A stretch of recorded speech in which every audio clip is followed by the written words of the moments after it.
மாதம் 31 விநாயகர் சதுர்த்தி வரப்போகுது. ஸோ நம்ம சேனலில் ஏற்கனவே பூரண கொல்கட்டை செஞ்சு நான் அப்லோட் பண்ணிட்டேன். ஸோ இந்த வருஷம் பிடி கொல்கட்டை செய்யலான்ட்டு கொஞ்சம் வித்தியாசமாக ட்ரை பண்ணியிருக்கேன். அதுக்கு ஒரு அரை கப்பு உடைச்ச பாசிப்பருப்பை வறுத்துட்டு இந்த மாதிரி தண்ணி ஊற்றி கொஞ்சம் நேரம் ஊற வைக்கணும். ஊற வச்சுட்டு கணக்கான பதத்தில் இதை ரொம்ப நம்ம எப்படி இருந்தாலும் இதை குழைய வச்சு தான் நம்ம மாவோடு சேர்ந்து பிசைய போகிறோம். ஸோ அதனால் நல்லா இதை வேக வச்சு எடுத்து வச்சுக்க வேண்டிதான். ஸோ நான் இன்றைக்கி 2 கப்பு அரிசி மாவு பாய்க்கிறேன். அதுக்காக நான் ஒரு அரை கப்பு உடைச்ச பாசிப்பருப்பை இந்த மாதிரி வறுத்துட்டு தண்ணியில் ஊற வச்சுருக்கேன். ஃபர்ஸ்ட் சீனி பாகு செய்ய போகிறேன். அதுக்கு நான் இன்றைக்கி யூஸ் பண்ணியிருக்கிறது கருப்பு சர்க்கரைன்னு கடையில் கிடைக்கிது. இதை 1 கப்பு எடுத்து இந்த மாதிரி 1 கப்பு எடுத்து கொஞ்சமாக சுடு தண்ணியை ஏற்கனவே கொதிக்க வச்சுருந்தேன். அதில் ஒரு 1/4 கப்பு எடுத்து லைட்டாக ஊற்றி இந்த சீனியெல்லாம் கரைச்சி கீழே எதுவும் அழுக்கு இந்த தூசியெல்லாம் இருந்தால் வடிகட்டி எடுத்துக்கலான்ட்டு இந்த மாதிரி முதல்ல கரைச்சிக்கிட்டு இருக்கேன். அதை கரைச்சிட்டு கீழே தூசிலாம் இல்லாத மாதிரி வடிதட்டி எடுத்து ஒரு டம்ளரில் வச்சுக்க போகிறேன்.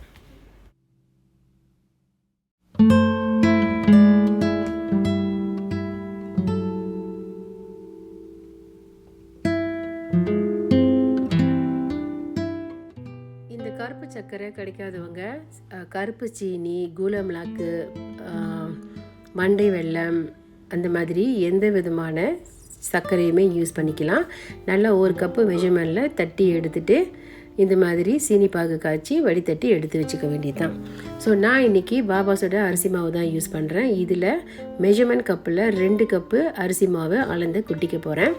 ஸோ இது அந்த வடித்தட்டு இருக்கு இல்லையா, அதில் சளிச்சு இதோட ஆட் பண்ணிக்கோங்க.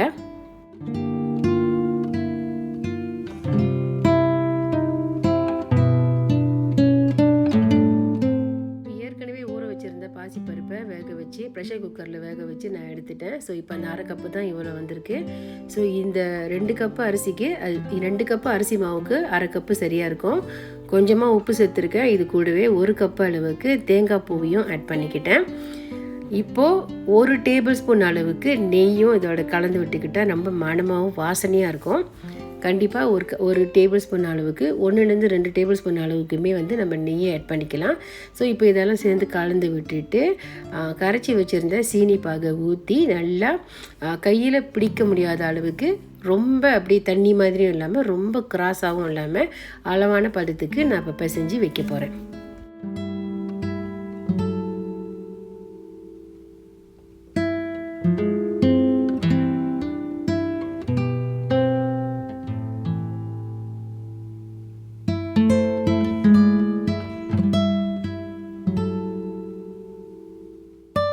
பாகு எடுத்து வச்சு கொஞ்சம் நேரம் ஆனதுனால ரொம்ப சுடலை. ஸோ ஸ்ட்ரெயிட்டாகவே கையிலே நம்ம இதை பிசைஞ்சிடலாம். சீனிப்பாகு ஆட் பண்ணும்போது கொஞ்சம் பார்த்தே தான் ஆட் பண்ணணும். 1/4 கப்பு தான் நான் தண்ணி ஆட் பண்ணியிருந்தேன். இருந்தாலுமே அடிஷ்னலாக இன்னுமே கொஞ்சம் சீனிப்பாகு நான் இதில் ஊற்ற தேவையில்லாமல் இருந்துச்சு. ஸோ நீங்கள் பார்த்து கணக்காக ஆட் பண்ணிக்கோங்க. இது கூட நான் இன்றைக்கி ட்ரை பண்ணும்போது டேஸ்ட் பண்ணி பார்த்தேன். ஏன்னா இதை நான் சாமிக்கு படைக்க போகிறதில்ல. டேஸ்ட் பண்ணி பார்த்தா இந்த கருப்பு சர்க்கரை சீனி எதுவுமே ஆட் பண்ண தேவையில்ல. சரியான பதத்துக்கு இனிப்பும் சரியாகவே இருந்துச்சு.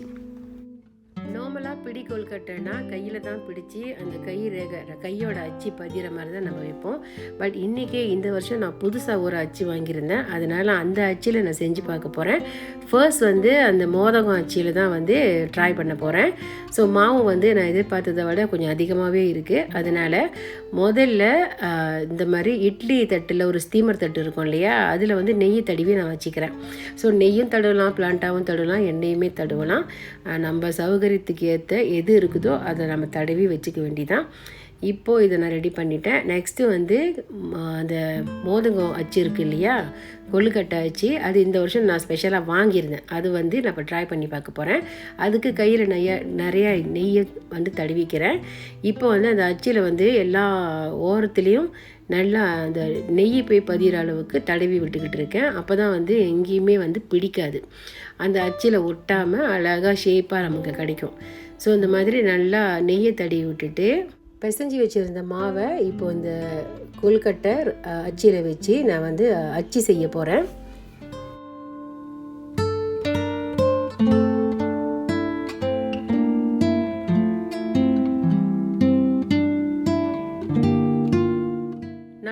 பக்கட்டும் தேவையான அளவுக்கு மாவு வச்சுட்டு இந்த மாதிரி சாத்திட்டோமா.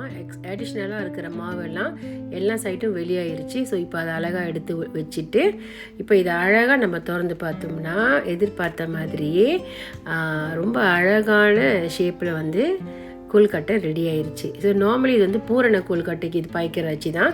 பட் இந்த வருஷம் நம்ம இப்படி ட்ரை பண்ணி பார்ப்போமேனு ட்ரை பண்ணி பார்த்தேன். இது ரொம்ப பெருசாக தான் இருந்துச்சு. அதனால அடிஷ்னலாக இன்னும் ஒரு 5 நிமிஷம் எக்ஸ்ட்ராவாக நம்ம வந்து வேக வைக்கணும். ஓகே, நம்ம எப்போவுமே கையில் பிடிக்கும் போது ரொம்ப சின்னதாக இருக்கும், சின்னதாக குட்டி குட்டியாக இருக்கும். பட் இது வந்து இந்த அச்சில் வச்சு செய்கிறனால ரொம்பவே பெருசாகவும் இருக்குது. அதனால் அடிஷ்னலாக டைம் எடுத்து இதை நம்ம வேக வைக்கணும். நார்மலி ஒரு 10 நிமிஷம் வேக வைக்கிறோன்னா எக்ஸ்ட்ராவாக இன்னொரு 5 நிமிஷம் 15 மினிட்ஸ் வச்சு நம்ம வேக வச்சு எடுக்க வேண்டியது தான்.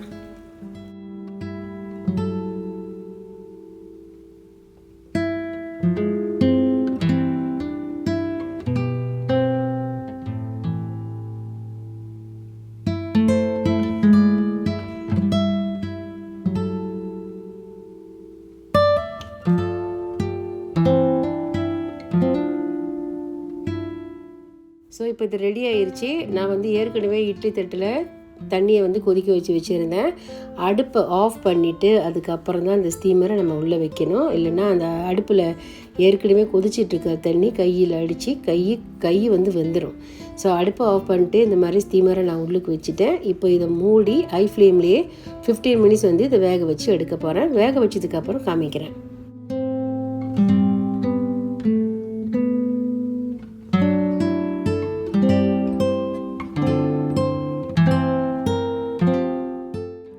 எடுக்கும் போதும் அதே மாதிரி அடுப்பை ஆஃப் பண்ணிட்டு தான் நம்ம எடுக்கணும்.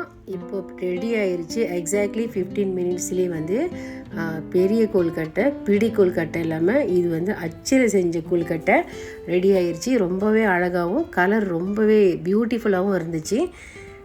ஓகே, ஸோ இதே மெஷர்மெண்ட்டில் நீங்களும் ட்ரை பண்ணி பாருங்கள். சரி, பிடி கொழுக்கட்டை எப்படி பிடி இல்லாமல் செய்கிறது. ஸோ நெக்ஸ்ட்டு வந்து நான் பிடி கொழுக்கட்டை தான் செய்ய போகிறேன். இதை வந்து ஒரு ட்ரேக்கு மாற்றி நான் எடுத்து வச்சுட்டு நெக்ஸ்ட்டு கையில் பிடிச்சி கொழுக்கட்டை செய்யலாம்.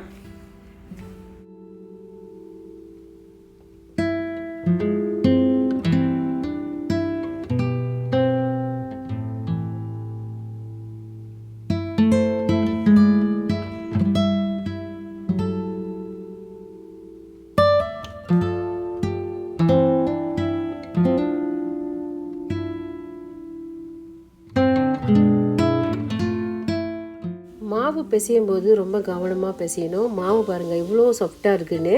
ஸோ ரொம்பவும் தண்ணி மாதிரி இல்லாமல் சப்பாத்தி மாவு பழத்துக்கும் இந்த மாவை பிசையக்கூடாது. நல்லா ரொம்ப சாஃப்டாக கையில் எடுத்தோன்னு அப்படியே மிருதுவாக இருக்கணும். அந்த அளவுக்கு நம்ம பிசைஞ்சு வச்சா தான் இந்த சாஃப்ட்னஸ் நமக்கு கிடைக்கும். ஸோ இந்த மாதிரி ஒரு 3 தடவை 4 தடவை இந்த மாதிரி நல்லா நம்ம கை ரேகையில் வச்சு பதிய வச்சு செஞ்சோமா கொழுக்கட்டைக்கான அந்த ஷேப் வந்து நமக்கு கிடைச்சிரும்.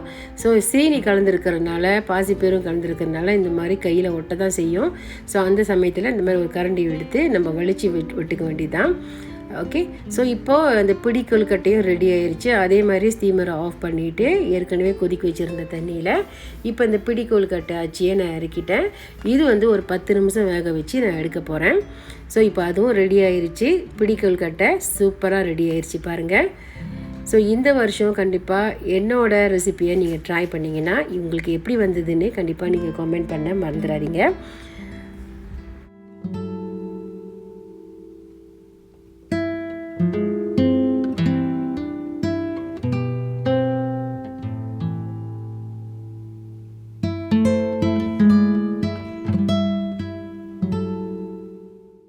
கப்பு அரிசி மாவு கிட்டத்தட்ட ஒரு 3 ட்ரேக்கு வந்துச்சு. நான் வந்து இந்த அச்சில் செஞ்ச மோதகமும் செஞ்சனால கொழுக்கட்டையும் செஞ்சனால ஒரு 3 தட்டில் நான் முடிச்சிட்டேன். ஸோ இப்போ இது உங்களுக்கு வந்து நான் பிட்டு காமிக்கிறேன். பாருங்கள் எவ்வளோ சாஃப்டாக வந்திருக்குதுன்னு. ரொம்பவுமே டேஸ்ட்டாகவும் கணக்கான அளவு இனிப்பும் கணக்கான பக்குவத்தில் எல்லாமே இருந்தனால இந்த கொழுக்கட்டை ரொம்பவே சூப்பராக இருந்துச்சு. இந்த வீடியோ இதோட முடியுது. வீடியோ பிடிச்சிருந்தா கண்டிப்பாக லைக் பண்ணிவிட்டு என்னோடய சேனலை சப்ஸ்கிரைப் பண்ணி சப்போர்ட் பண்ணுங்கள். அடுத்த வீடியோவில் சந்திக்கிறேன். பாய்.